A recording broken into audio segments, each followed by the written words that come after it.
Assalamualaikum, selamat datang kembali di Misterius YouTube channel.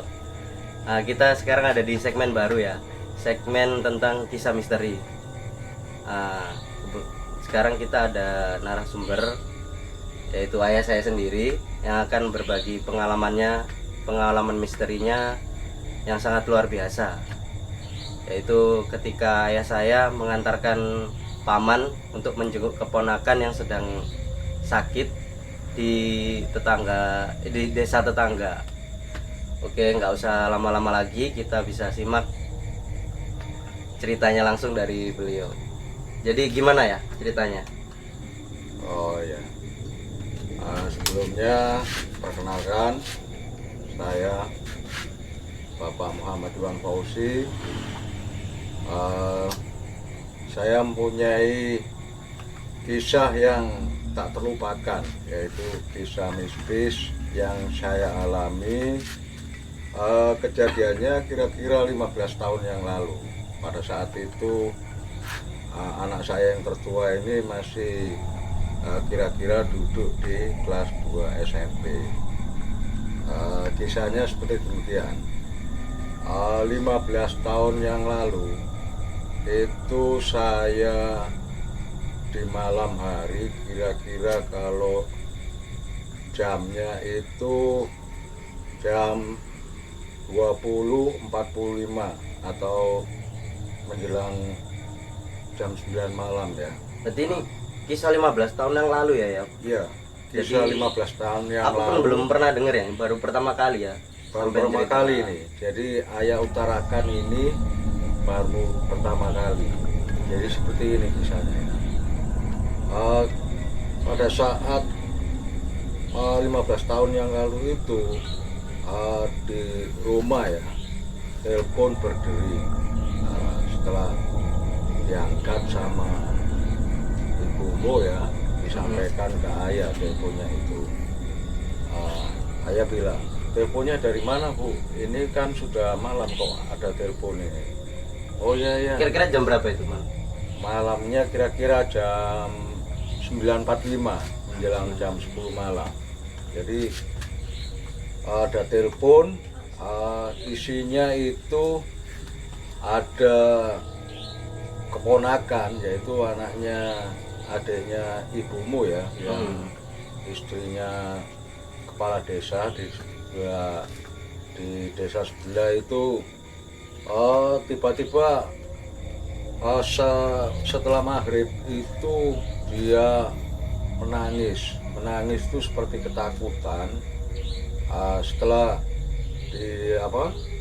didatangkan ke, kalau di orang Madura ya, semacam ke kiai atau orang yang mengerti masalah supranatural, itu sakitnya bukan karena sakit yang bersifat fisik atau kayak seperti anak kecil itu, demam-demam biasa. Jadi singkat cerita ya, setelah dapat telepon itu ayah segera menyiapkan motor. Kebetulan pada saat itu bulan Januari, jadi Bulan Januari kira-kira kalau 15 tahun lalu itu tahun 2008 ya? ya sekitar 2028 lah, sekitar 2028 di bulan 2008 Januari ya. 28 nanti kita masa depan. Ya, 2008. 2008 di 2008 ya. Jadi setelah itu ayah nyiapkan motor, ayah ditemani dengan paman, itu berangkat untuk ke desa Sendeng ya, Sendeng Deje namanya itu. Kebetulan waktu itu sehabis hujan lebat pada sorenya itu, jadi malam itu suasana kampung itu sunyi senyap, dimana warga sudah banyak yang tidur semua. Jadi ayah berangkat dengan paman.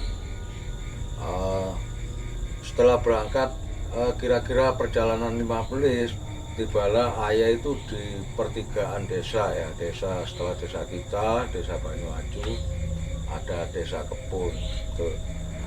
Tepatan di situ arah tikungan itu ada makam tua, makam kampung ya. biasa seperti biasanya itu kita tidak menyangka karena pada saat ayah jam kerja biasa pulang itu tidak ada masalah. Tapi entah kenapa ya perasaan sebelum melintasi pemakaman itu tiba-tiba suasananya itu seperti mendadak ada angin kencang. Jadi angin kencang disertai seperti kayak suara gemuruh gitu, ya kurang lebihnya seperti gitu. Ini kondisi hujan lebat ditambah angin kencang gitu ya? Tidak, itu Enggak. bukan tidak hujan lebat, tapi kondisi setelah hujan lebat. Oh, setelah hujan.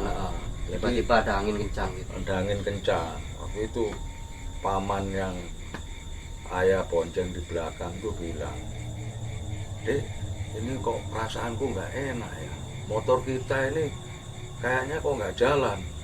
Terus ayah balik tanya ke Le, "Apa iya Le? Kalau saya bukannya merasa kendaraan ini nggak jalan, tapi kok sepertinya kita ini berkutat di sini aja ya, mendekati makam ini kok nggak, kendaraan ini kok nggak nyampe, nggak bisa lewati tikungan itu." Nah, setelah itu Padahal makam itu kan cuma lurus kan ya. Jadi Iya. satu komplek itu kan nggak ada kayak putar balik apa lewati apa bundaran, harus muter di komplek makan itu enggak kan? enggak, jadi Jadi makam jalannya itu lurus. memang di samping, tapi kebetulan jalan yang kita lewati itu pas di pintu gerbang masuk pemakaman, di mana di sebelahnya itu ada, kalau di desa namanya usungan keranda ya, keranda orang mati. Cuman yang kita kaget itu bukan masalah kerandanya, karena keranda itu ya hal yang biasa kalau di desa, seperti yang paman dengan ayah itu seperti biasa keranda itu. Cuman yang bikin ayah itu terperanjat dan kaget dengan pamanmu itu, sepertinya sayup-sayup di kejauhan itu ada suara gitu. Suaranya itu kalau kita amati dengan seksama ya, kita dengarkan sayup-sayup itu kayak seperti suaranya orang perempuan, dan dia itu sepertinya kayak merintih gitu, aduh gitu. Jadi sebelum rasa kaget kita itu berhenti, tiba-tiba seperti ada yang jatuh, karena kebetulan di area pemakaman itu di sebelahnya ada pohon jati yang sangat tinggi. Ada sesuatu yang jatuh. Ya, jatuhnya itu pas di sebelah motor. Setelah itu kita berdua terperanjat kaget. Apa gerangan yang jatuh itu? Setelah kita lihat kok seperti kayak semacam kain hitam ya, tapi entah apa itu, kok kayak bergerak-gerak seperti itu. Nah, belum lagi kita mau menoleh ke arah itu, tiba-tiba kain hitam tadi hilang. Kain hitam hilang itu secara mendadak ya. Jadi kita dengan kejadian seperti itu, kita semakin kalut itu. Jadi saya lihat paman itu nempel, dia sudah keringat dingin. Jadi giginya itu seperti bergidik, seperti orang bunuh gidik gitu. Sudah man, gak usah takut man. Kita kan tujuan kita untuk melihat keponakan yang lagi sakit. Jadi kita percaya tidak baca. Iya, ini saya mau baca tapi bingung. Saya mau baca ayat kursi. Tiba-tiba kenapa kok saya kayak nggak bisa, menghafal nggak bisa sepertinya. Belum lagi kita dikagetkan di ujung di depan yang jalan yang mau kita lalui, tiba-tiba ada sosok putih. Sosok putih itu pas berdiri di tengah-tengah membelakangi kita. Setelah kita tamatkan ya, paman dengan saya perhatikan apa itu manusia atau anu ya, kok udah kondisi sepi habis hujan, terus di pinggir pemakaman desa kok ada berdiri di tengah-tengah. Nah, belum merasa kaget kita tiba-tiba dia seperti melompat-lompat gitu, melompat maju kira-kira 2 meter. Setelah kita perhatikan, kita berdua tanpa disadari refleks kaget, langsung kita ngucap astagfirullahaladzim. Ternyata itu pocong. Jadi pocong itu tepat menghadap di hadapan kita. Begitu pocong itu muncul, semua pada gemetar. Jadi ayah langsung ambil inisiatif untuk segera motor itu supaya ayah gas, saya tarik kencang supaya dengan harapan keyakinan ayah itu kan makhluk gaib. Kalau kita punya keberanian, kita terabas saja gitu. Tapi Le ini saja, gimana Le kok terdiam seperti dia itu nggak bergerak. Jadi sempat setelah lihat pocong tuh berhenti. Iya, motor itu berhenti dulu, ragu-ragu gitu mau maju. Motor itu berhenti, enggak? tapi mesin masih dalam keadaan hidup. Dan itu ayah sadar betul kalau gas itu rasanya ayah ulir dengan sekuat-kuatnya. Tapi kenapa kendaraan ini kok berat? Sepertinya kayak nggak mau.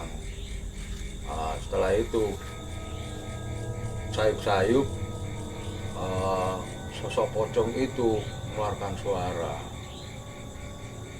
kamu nggak usah takut, aku bukan mau mengganggumu, aku malah mau membantumu.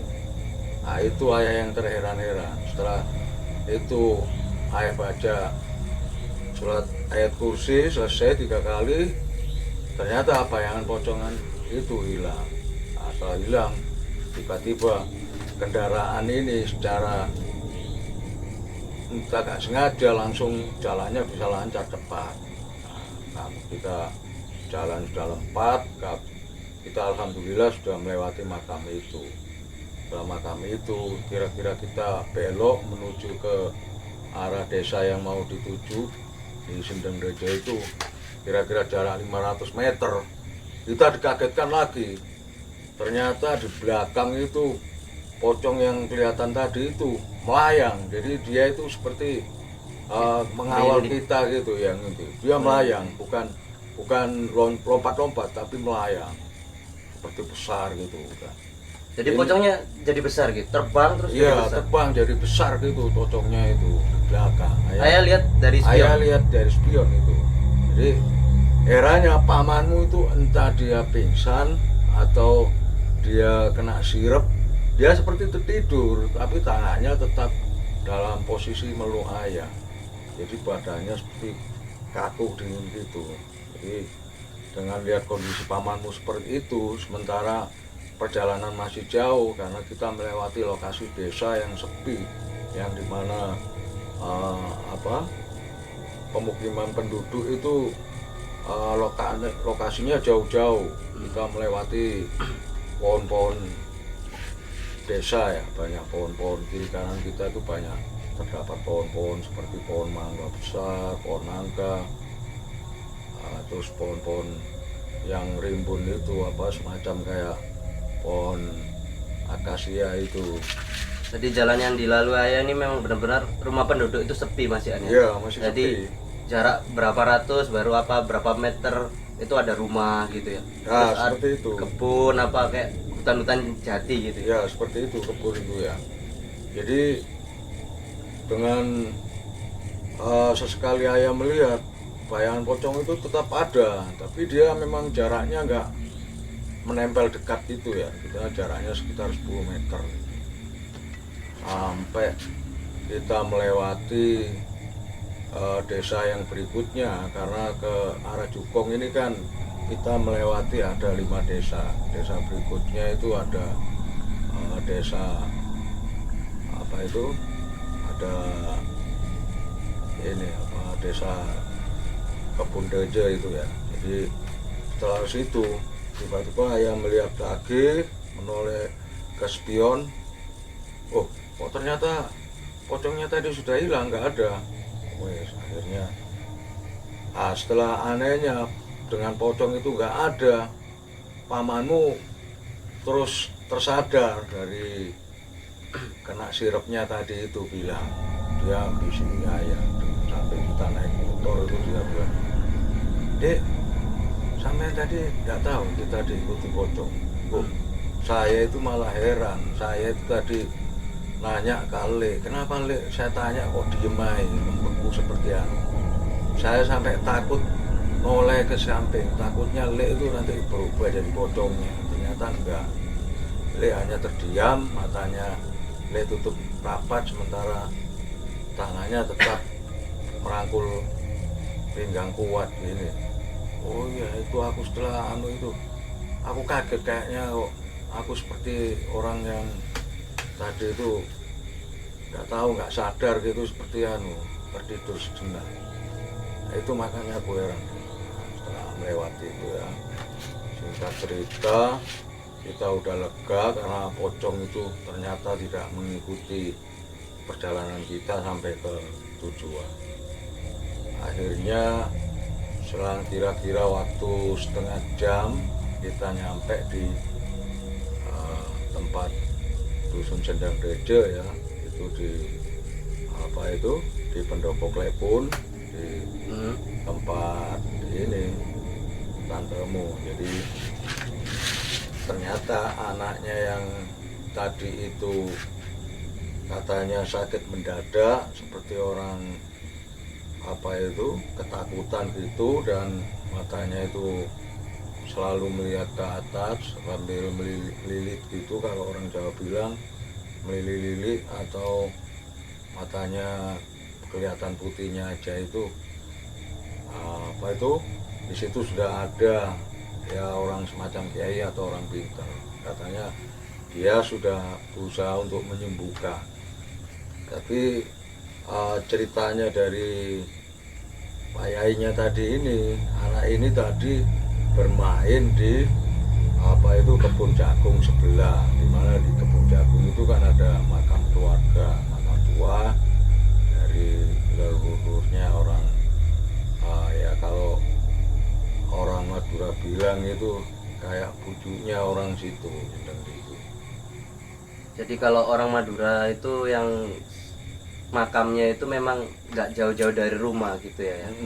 Jadi ada kayak seperti pemakaman keluarga khusus gitu ya di betul. kompleks perumahannya. Betul, jadi kalau untuk orang kampung, apalagi yang orang kalau di masyarakat desa ya, strata ekonominya itu termasuk orang cukup lah ya dia, apalagi dia sebagai istilahnya itu klepun, atau kalau di kota itu namanya lurah, itu pasti punya makam keluarga. Jadi makamnya itu tidak di makam umum.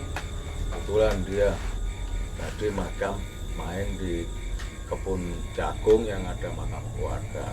Setelah tiba itu keterangan dari Pak Kiai itu katanya anak ini tadi bermain sambil apa itu nyaputi tanaman kayak semacam bunga-bunga yang tumbuh di pemakaman itu ya, naik di pohon kamboja sehingga terus apa itu menimbulkan kerusakan. Pohon-pohonnya kamboja itu banyak yang patah. Jadi yang penghuninya situ katanya itu ya juga keterangannya Pak Yai itu pocong marah dan dia nggak mau memaafkan kalau jadi intinya itu dia sudah diminta untuk jangan mengganggu anak kecil ini, tapi dia termasuk jenis pocong yang bandel lah, karena dia mungkin marah sekali dengan anak kecil ini.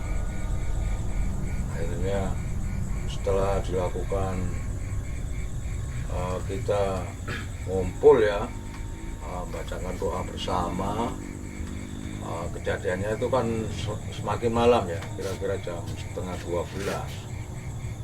Kita dikagetkan dengan apa itu di belakang rumahnya Pak Klebon itu ada 2 sosok pocong di situ. Jadi ada lagi pocong. Jadi ada lagi. Jadi pocong yang satu itu kayaknya kalau anu laki, yang satunya ayah terperanjat dengan paman itu. Oh itu sepertinya pocong yang tadi di pemakaman itu, di pemakaman ujung desa kita tadi itu yang sempat menghadang itu, iya. Jadi dari arah jauh itu pocong itu kayak komunikasi gitu.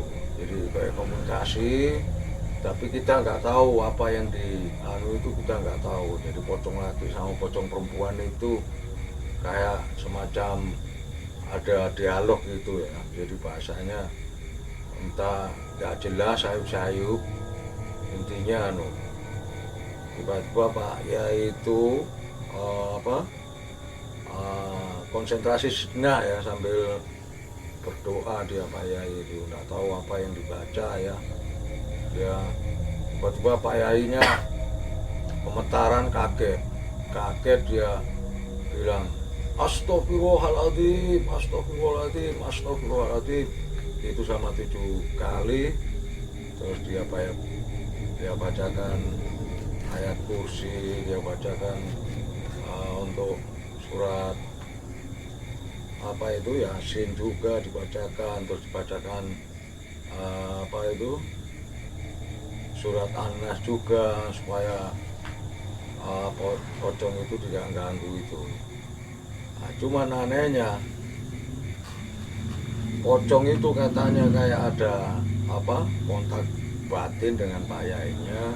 Katanya dia mau istilahnya memaafkan anak kecil ini karena atas permintaan pocong yang tadi itu, yang waktu menghadang ayah, pocong perempuan. Katanya dia bilang jangan kita ganggu anak kecil walaupun dia punya kesalahan, kasihan. Karena saya juga pernah merasakan cinta anak kecil, bagaimana saya kehilangan anak. Jadi pocongnya malah bantuin gitu ya? Iya. Pocong yang ngikutin ayah sama paman dari kuburan itu. Jadi intinya pocong perempuan ini dia mungkin semasa hidupnya dia itu sepertinya seorang ibu. Jadi dia melihat sosok anak ini tadi yang siang itu sudah main-main di pemakaman warga, terus dia merusak tanaman-tanaman di situ. Itu entah kalau bahasanya kita manusia ya, itu pocong perempuan ini sepertinya memohon dengan pocong lakinya itu supaya jangan diganggu anak ini kasihan, seperti saya mencintai anak saya. Nah, mungkin itu ya, kalau ayah lihat dari cerita-ceritanya masyarakat yang tinggal di pemakaman tua yang di ujung desa kita itu, ada memang dulu itu pocong wanita yang istilahnya itu seorang ibu yang meninggal pada saat dia melahirkan anaknya. Jadi anaknya hidup, ibunya meninggal. Nah, itu ayah tidak tahu apa pocongnya itu atau bukan. Jadi ayah nggak tahu. Memang cerita itu mungkin dari masyarakat desa itu pernah menghubung-hubungkan seperti itu. Jadi intinya pocong itu tidak mengganggu manusia, hanya dia itu sering menampakkan gitu ya. Dia itu menampakkan, mungkin ya dia ingin dia tahu kalau ini yang sakit ini anak kecil. Jadi namanya juga makhluk yang berbeda dengan kita ya, manusia biasa yang masih hidup di dunia fana ini. Mungkin dia tahu tujuan kita ke desa sana itu untuk melihat anak kecil yang sakit, yang diganggu oleh makhluk yang sejenis dengan dia. Jadi tiba-tiba Pak Yainya bilang, oh ya nanti aku maafkan anak itu dengan satu syarat. Jadi makamku yang tadi tanamannya dirusak anak-anak itu dibersihkan lagi sama minta untuk Pak Klebun itu mengajarkan ya semacam kayak sodako ya, yang bentuknya itu mengundang masyarakat desa untuk memberi makan lah orang-orang itu. Jadi intinya itu mengadakan kayak semacam tasakuran gitu, intinya itu seperti itu. Jadi pikiran ayah itu ya kaget juga, akhirnya ternyata pocong tadi itu yang mengikuti ayah itu, intinya dia ingin bantu untuk menyembuhkan anak itu tadi ya, dengan dialog dengan membujuk pocong yang marah itu tadi, seperti itu. Akhirnya karena kondisi anaknya Tante Nung itu sudah mulai membaik, akhirnya dia tersadar dan dia bisa nangis. Akhirnya ayahnya itu bilang, ya ini semua apa yang diminta tadi berdasarkan kontak batin saya dengan percakapan kedua pocong itu harus kita ikuti. Akhirnya saya sampaikan juga ke Pak Klebun supaya caranya tadi itu yang kontak batin antara Pak Yai dengan kedua pocong itu supaya diikuti. Itu baik, karena mengadakan tasakuran itu kan intinya kita memberikan sebagian rezeki kita ya ke masyarakat kita. Mungkin saya berpendapat mungkin Pak Klebun lupa kalau harus berbagi sebagian rezekinya. Akhirnya ya keesokan karena anak tadi sudah sembuh, ayah akhirnya jam 1 malam pamit ke Pak Klebun untuk pulang. Jadi jam 1 langsung balik lagi. Tapi anehnya ayah setelah masuk di pemakaman tadi itu kondisinya sudah berbeda. Jadi angin sudah nggak ada, semuanya sudah senyap. Jadi dengan baca bismillah ayah melintasi pemakaman itu, tidak ada gangguan apapun. Akhirnya ayah nyampe di rumah itu.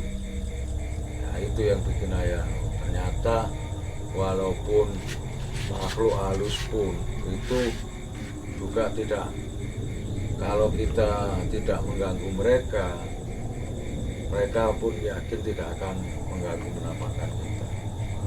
Jadi mungkin dia itu menampakkan itu karena manusia sendiri sudah mengusirnya, seperti itu kejadiannya.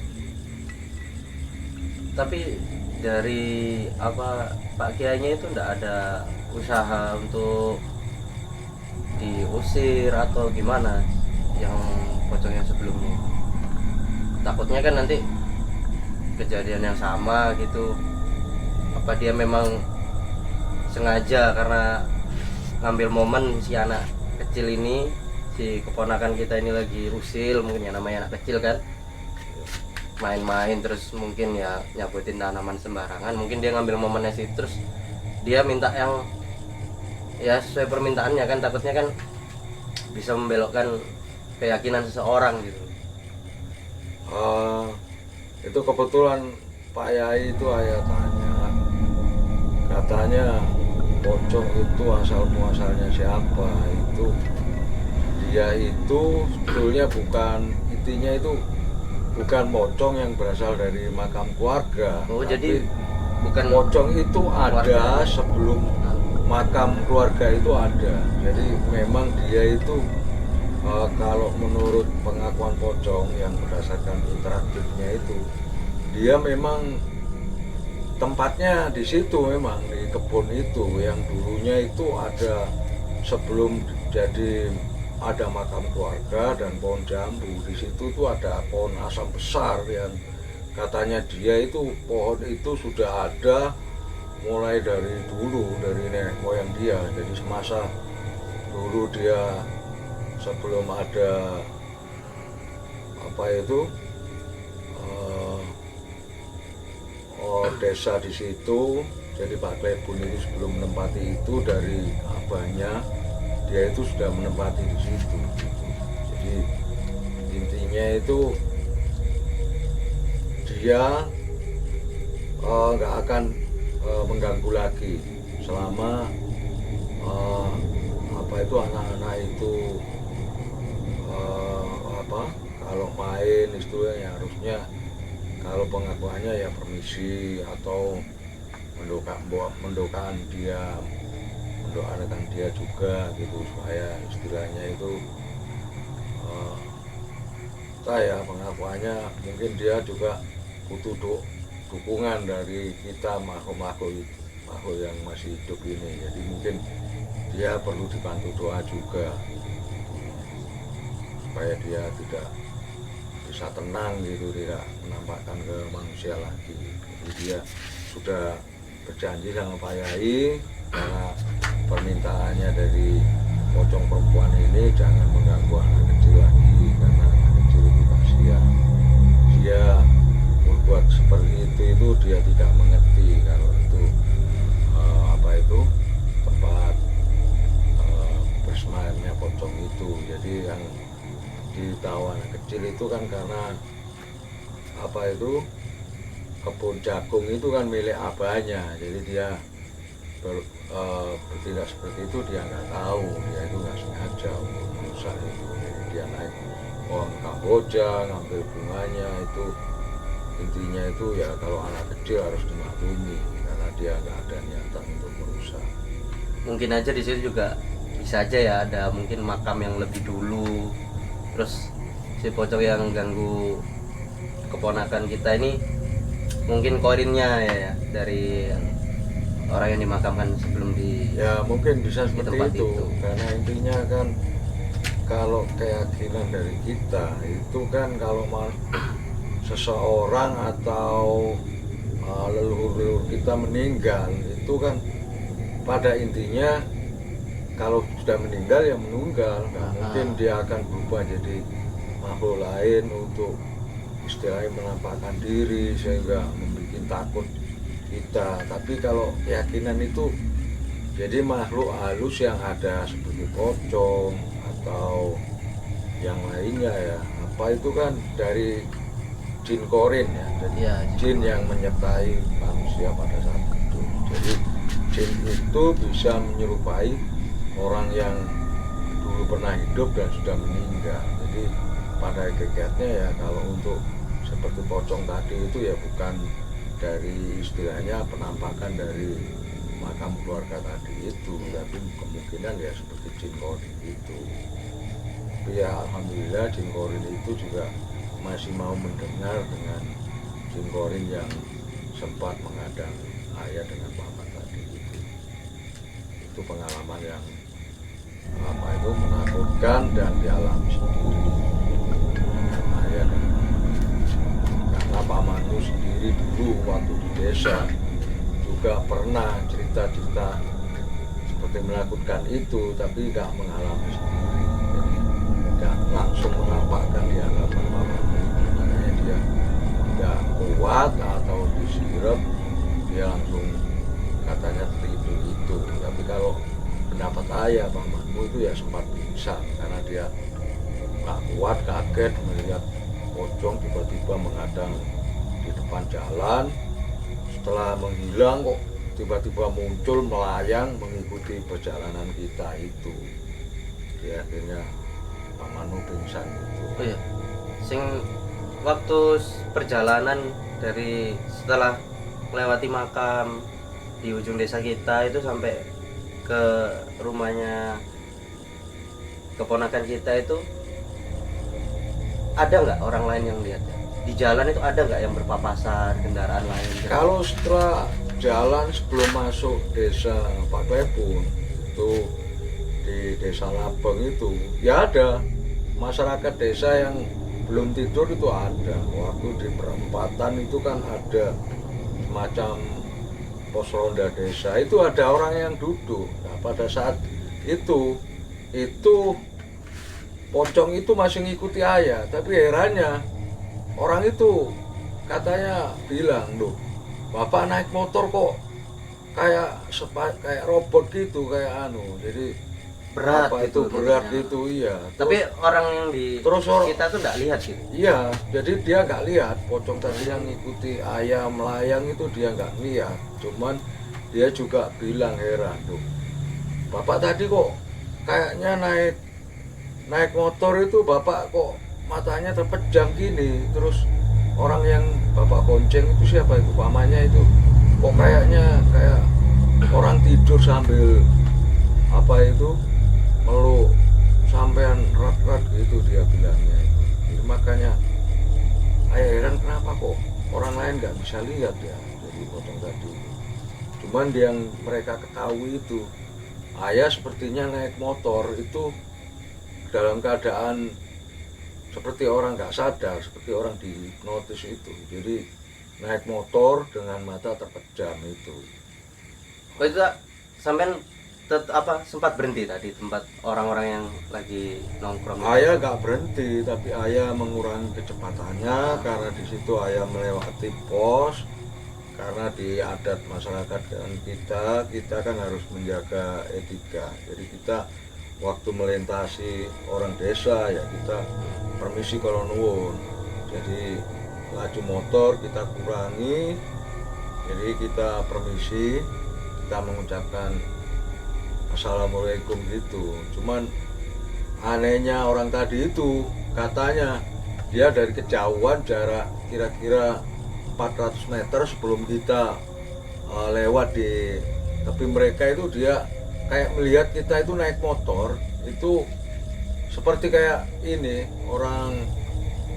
orang tidur kaku gitu. Jadi kendaraan ini, motor ini jalannya itu seperti kayak lurus gini, kayak orang tidur itu loh, kayak orang dihipnotis. Tapi anehnya jalannya ini lubang ya, karena kita tahu kan desa di sana kan jalannya kurang bagus. Ya, kurang bagus. Itu jalannya itu, jadi kok bisa bapak itu matanya terpejam, tapi bisa jalannya itu bisa antara ini jalan yang rusak ya, di sini ada lubang, itu bisa menghindari. Makanya orang itu kaget, tuh apa itu, kenapa ya kok apa kayak dia itu punya ilmu kebatinan atau ngetes ilmunya katanya gitu. Tapi dia bilang gitu itu dalam perasaannya dia itu. Di pos itu kebetulan ada 3 orang yang menyaksikan, dan 3-tiganya melihat kejadiannya itu aneh, seperti bapak ini boncengan naik motor kok apa itu matanya terpejam. Tapi setelah lewat di kita permisi itu kok tiba-tiba ya kayak orang biasa itu makanya kita tadi heran, katanya dikira ayah sama paman itu orang yang istilahnya ini lagi menguji ilmunya, hipnotis begitu. Uji ilmu itu. Awak juga kaget karena ayah juga sendiri belum pernah Hipnotis diri pelajari sendiri. ilmu hipnotis itu kejadian yang mencekam dan juga kayaknya seperti aneh gitu, kayak konyol, tapi nyatanya memang seperti itu. Berarti ayah waktu perjalanan pulang itu sempat mampir di pos ronda itu ya untuk Ya. konfirmasi ya. Ini sih Waktu karena kebetulan ayah pas pulang itu kan dari Pak Kebun sama tante mau mengucapkan terima kasih. Akhirnya kita dibawahi makanan ya, di situ ada kue, ada bikin itu, kalau di orang desa itu ada masakan kare ayam yang kalau istilah di Madura itu topalade, itu seperti itu namanya, karena dimakan dengan lontong. Dan itu akhirnya malah kuliner.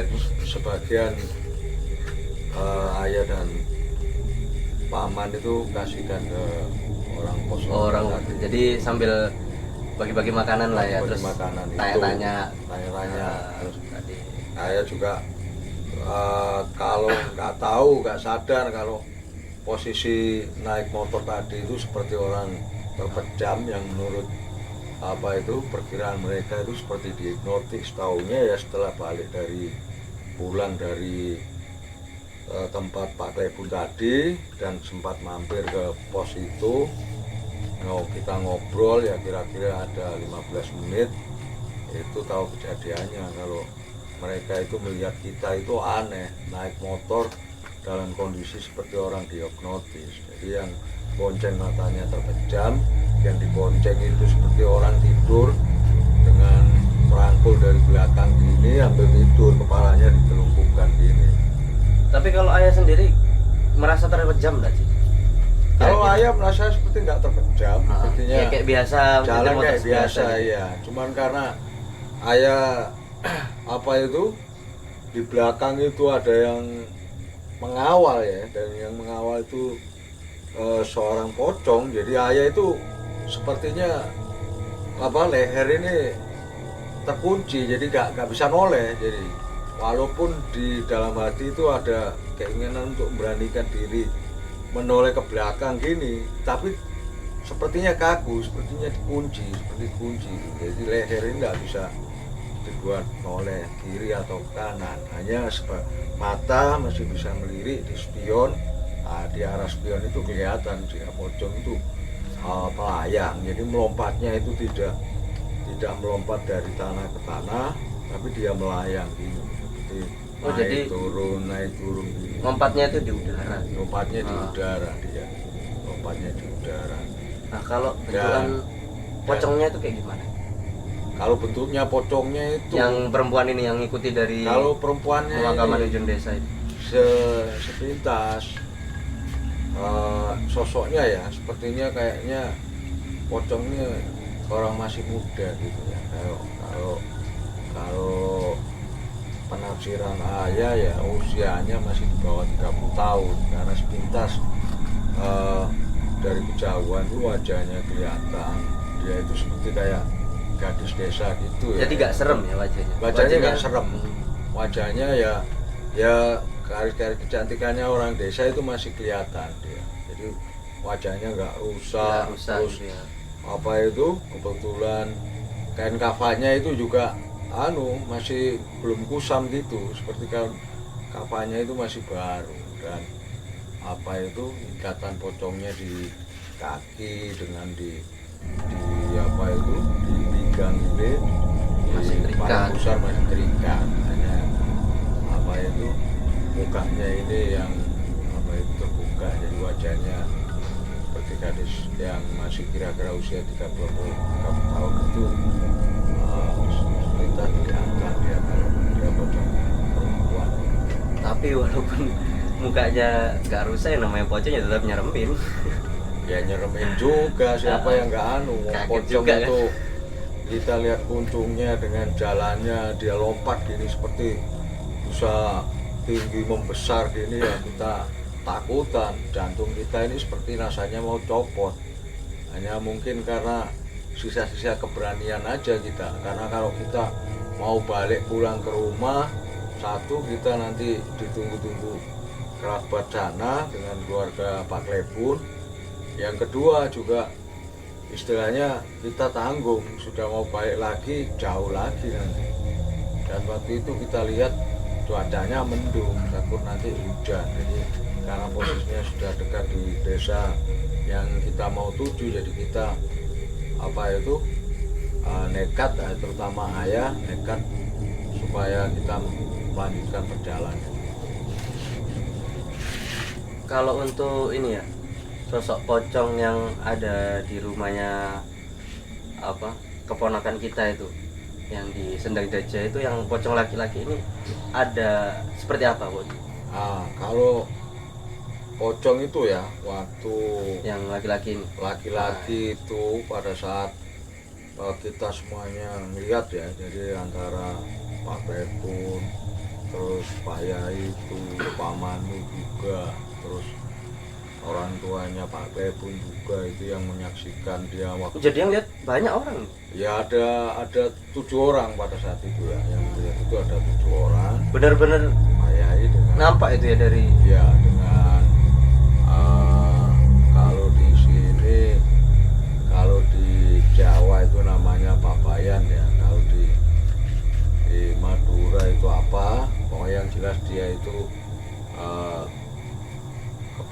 utusannya ini ya, jadi wakilnya Pak Klepun itu, Pak Carik ya, mungkin semacam Pak Carik seperti itu pocong itu katanya memang sebelum mengganggu anaknya Pak Klepun ini, dia itu pocong yang sering apa itu menampakkan lah temperamen. Dia sering, memang ceritanya warga di dekat sekitar situ itu di ladang jagung itu sering apa itu menampakkan diri, terutama pada saat Jumat Manis. Jadi banyak warga di situ itu yang kalau sudah melebihi jam 11 malam itu sudah tidak berani melintasi area kebun jagung itu.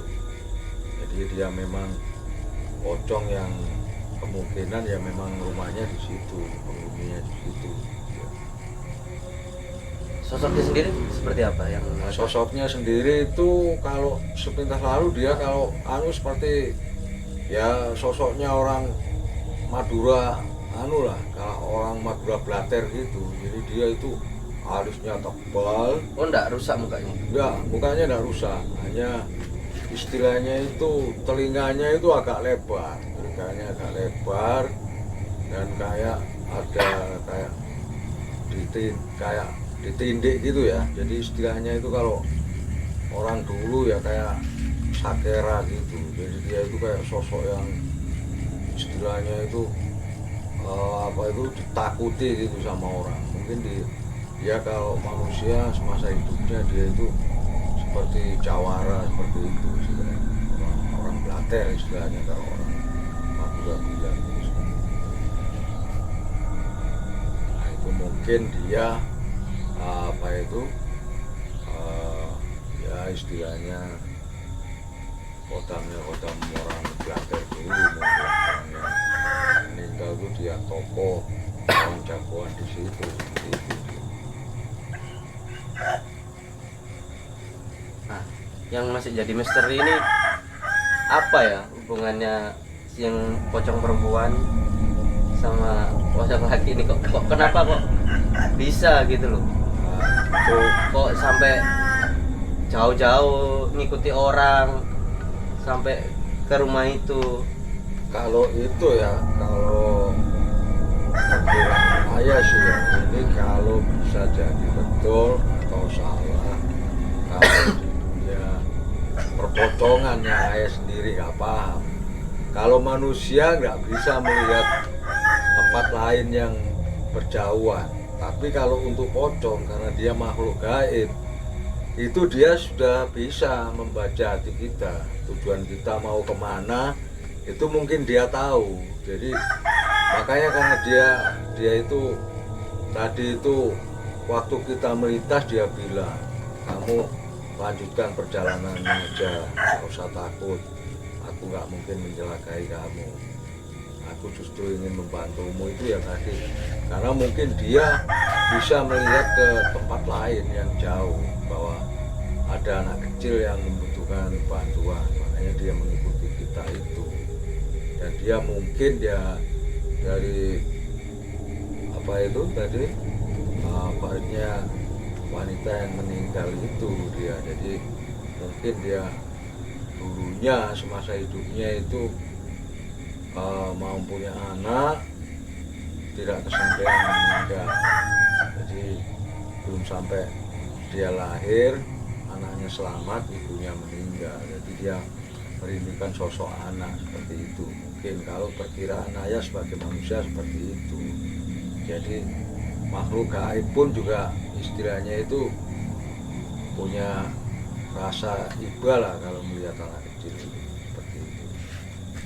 Nah ini buat teman-teman, kalau ada manusia yang lebih tidak berempati ya daripada pocong ini, berarti kalian keterlaluan.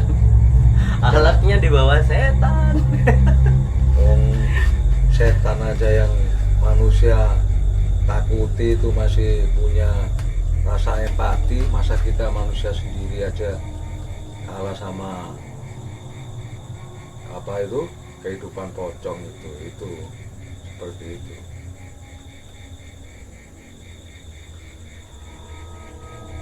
Oke teman-teman, mungkin cukup segini dulu ya cerita tentang pengalaman misteri dari ayah saya, karena ini juga waktunya semakin malam. Ini kita juga dengar barusan ada ayam yang berkokok ya. Antara semakin malam apa mau pagi, ini sudah sangat larut juga. Ya terima kasih udah nonton videonya sampai detik ini. Buat teman-teman jangan lupa subscribe-nya dan terus kasih kita dukungan, kritik, saran itu teman-teman boleh kasih lewat di kolom komentar. Ya karena kita juga baru podcast misteri ini pertama kali, kita juga butuh evaluasi. Oke teman-teman, terima kasih semuanya. Bye bye.